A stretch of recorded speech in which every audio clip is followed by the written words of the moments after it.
In this video, I'm going to show you how to download NinjaTrader on PC. Now, the first thing you want to do, you want to go to account.ninjatrader.com, and the first thing that's going to happen, you're going to have to either create an account or sign in. So, of course, you just have to either create an account, which is very simple, or sign into your existing account.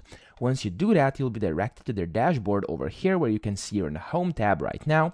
And down here at the bottom left, it says download our award-winning desktop platform for free. So click on download over here. It's going to take you to a separate page where you can go ahead and just download it by clicking this button over here. Before that, make sure you actually have the minimum PC requirements, which are these on your screen right now.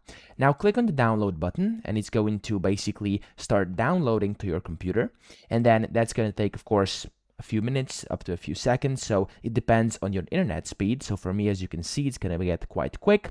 And after that's done, you simply have to click on that. You have to go through the installation process, which is also very easy. So you just click on it like this, and then it's going to start installing. And as you can see right now, it's of course not letting me install because I do have NinjaTrader on my computer already. So as you can see over here, I have it installed already. But for you, if you don't, you'll be able to go through the installation process. It's going to guide you through step by step. And after you're done, you'll be able to open up NinjaTrader, sign into your account, and go ahead and start using the platform. So that's pretty much it. I hope this video helped you out. If it did, please subscribe to the channel and help me out as well.